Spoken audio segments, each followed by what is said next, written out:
So I'm moving away from the device portion, and now I'm thinking of if you have a Chromebook, if you have a laptop, desktop, Mac, PC, doesn't matter. I will go over some of the different options that are available to you, some of which we know when they're free, and other ones if you want to spend a little bit of money for a better quality, that I'll go over that too. So same thing, I'm going to do another poll. I wanted to know before we get too far, what do you personally prefer? Like, without going into this webcam half of the presentation, do you just like using Google Meet on your computer better, or do you prefer to use your phone? And this isn't necessarily for using Google Meet per se. It would be for capturing video. So you recording yourself giving a presentation to your class, or being able to play it back. You can use that same link from earlier and fill out the poll. Okay, so overwhelmingly, it looks like people prefer using the webcam. Me, myself, if I'm doing something where I'm doing like a presentation like this, or doing like a tutorial of some sort, I myself prefer the webcam because I have more control of different situations and how I can edit it in post-production. I will get into Screencast-o-Matic, why I prefer that myself, because I have a paid account.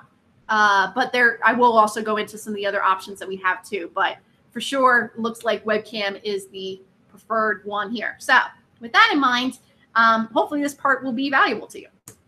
And right now, I'm going to present this tab, which is the one we're all in, so you get to see yourself double. I do have a bar extension up here. This is the thing I just installed that I told you that before we got on the call that I probably shouldn't have installed before we got on the call. You won't have that unless you install it. It's some neat features. It's kind of like taking Google Meet and making it like a pro edition. So you can build in a timer if you wanted to like have a time discussion or do like a raised hand. But I think other than the timer feature, the like raised hand and the giving you a thumbs up and stuff, everyone would have to have that installed on their Chrome devices. And I don't see there being a need for that, knowing that, you know, eventually we're supposed to go with the enterprise version anyway. But if I wanted to have a little timer, I'll just show you. Like, it's kind of cool.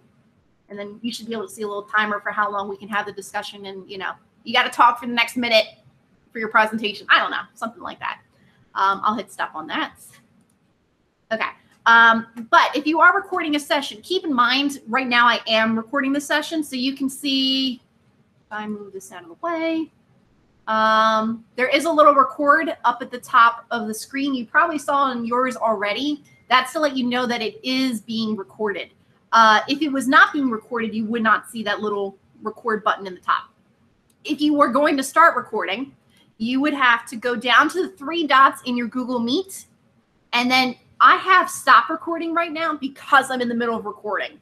But if you were only about to begin a recording, you would hit record now. And within a few seconds, it's supposed to ask for consent. You're supposed to let the people know that you're in the room, that you're about to record. It doesn't actually do anything for the end user. They won't be like told to hit OK or anything like that. It's just going to start recording. Now, as far as where it goes, right now we are in the Meet. So this is not a file that's accessible until I close it out, until I stop recording. And then on the back end with Google Drive, it processes for a while. If I only recorded for 30 seconds, it won't take very long. But a 30-minute, or in this case, a 2-hour PD session, the processing rendering time in the background is going to take a while. Plus whatever load that Google has on its back end may also slow up the process. But as the person who started the recording, I would get an email within, I would say, half an hour to an hour, that my video is now available in Google Meet and Google Drive, and I'd be able to access with a direct link. But if I were to share this tab instead. All right, so you can actually see in my Google Drive, there is a folder called Meet Recordings. Once you do your first Meet recording, there will automatically be this folder in here, just like there was automatically a Classroom folder when you made your first Google Classroom. And then it makes the subsequent files, they automatically go in this place. So if I go into Meet recordings,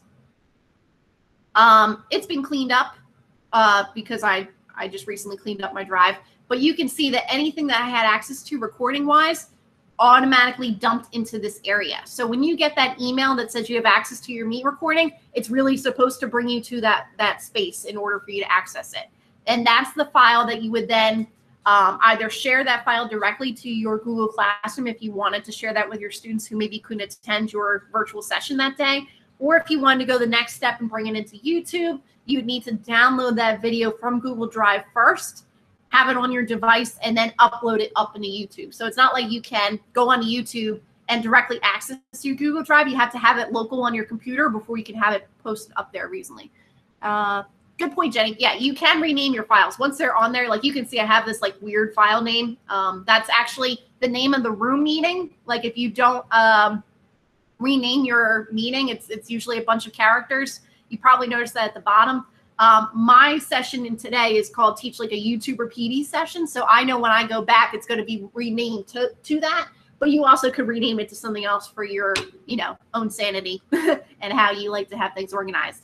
So that's where your files will live if you decide to use that. Now, keep in mind, that was for specifically Google Meet and using Google Meet to do the recordings. You don't have to have anyone in a Google Meet to do a recording except for you. So if you like to use technology that you're already comfortable with, that the district already supports, then I would say stick with Google Meet, stick with what you know.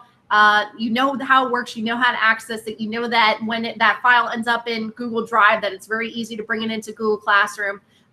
So if you feel comfortable doing it that way, continue to do it that way. There's nothing wrong with it. I would say, though, that the majority of it, of the reason why you may be in here is to probably not use the file exactly the way that's available to you. So if I were to say, let me hit share this tab instead so I can go back to the presentation in a second. I'm going to guess that the majority of you in here probably know how to get to the recordings and be able to share them if you needed to. But you're probably in here because you want to know how to either trim that video or make it more interesting. And that's really where the nonlinear editing, that post-production, fix it and post stuff comes in, is that you're going to take that file that you recorded and do more creative things with it. So just like you recorded or you captured with your phone, technically that's the same thing. You captured video and then you would do more interesting things in post-production, nonlinear editing tools for it to look like a more interesting video. And that's where I said you can use Google Meet, like you can talk to your camera. You can bring up your slideshows. You can have your voice in the background, and that may be just all you want to do. But maybe you might want to trim it or something like that, and that's where you would use the editor. Just the difference of how you went from using your photos to trim, you would then bring it into iMovie. Same idea. Okay, so at this point, I'm actually going to share my full desktop. So I'm going to stop this for right this second. I'm going to present now my entire screen. Okay, so Screencast-o-Matic, there is an available free version. I do have that coming up in another slide, but I wanted to show you what a more advanced capture feature would look like if you did pay for it. So in a few seconds, oh, here it comes. Okay. So as an example, I had recorded myself talking for my graduate class. You can see this video clip right here. If I wanted to record, it may act a little buggy since I'm doing a live thing and talking to you at the same time. It may act a little strange. But you can see, just like you may have used Loom, I do have a slide that mentions if you're interested in Loom, there is a free educator version of that. We have PD on that, John Mason, if you know him. He did an excellent, he's done several excellent presentations, but Loom being one of them. You can go back and watch how you would use that. Screencast-ify, Carmelita did one. So there's several different tools, but why I'm specifically showing you Screencast-o-Matic is if you wanted to do a paid version, which is $20 a year, this is what it would look like if you paid for a capture service. So you can see I have the option to record a screen. I have an option to record a webcam, or I could record both. So there is now a black and white dotted line around my screen. That's what would be shown inside. Like I could adjust my window to fit inside here, just like that. And you can see there's a tiny little version of my webcam that I could still be on screen while I'm talking. Loom does work the exact same way, but the difference of where Screencast-o-Matic being paid, like if you did that versus in Google Meet, many of you found out that if you don't have the right Chrome tab turned on, or if you wanted to show a video or something like that, not always the audio may not come through. So this would be like if you had a video that was on your computer that you wanted to be able to show and pause and talk about. This would be a way for you to have that interactive feature, and the audio would also get recorded. And you can see that there's preferences. If you had multiple cameras or multiple microphones, you can get involved with all those sort of things. I'm going to hit record on this just to show you what it looks like. It counts you down. I could talk on the video. I could advance the slides. You know, here's the slide where I mentioned that there are multiple web control tools and that sort of thing. If I wanted to bounce back and show a full version of the camera and then go back to the slideshow, I could go back and forth and bounce and you know, when it's appropriate to do so. I didn't mention this as like a best practice sort of thing, but I think you could all agree that video that has multiple interactive features, like if you change your camera angle or change the slide and then bring yourself full screen, it's going to be a lot easier to keep engaged with a video like that versus one that's just you talking on the screen the whole time. Now I'm going to hit stop, and I'm going to hit done. Now you can see there's an option that I have with this paid version that you wouldn't have in the other ones. I can actually edit right inside of Screencast-o-Matic. And within a few seconds, you'll now see that this is my recording. I could trim in here.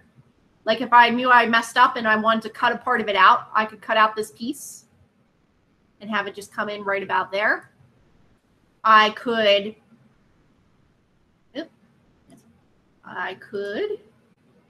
insert an overlay of a arrow, like maybe I really wanted to point out this right here.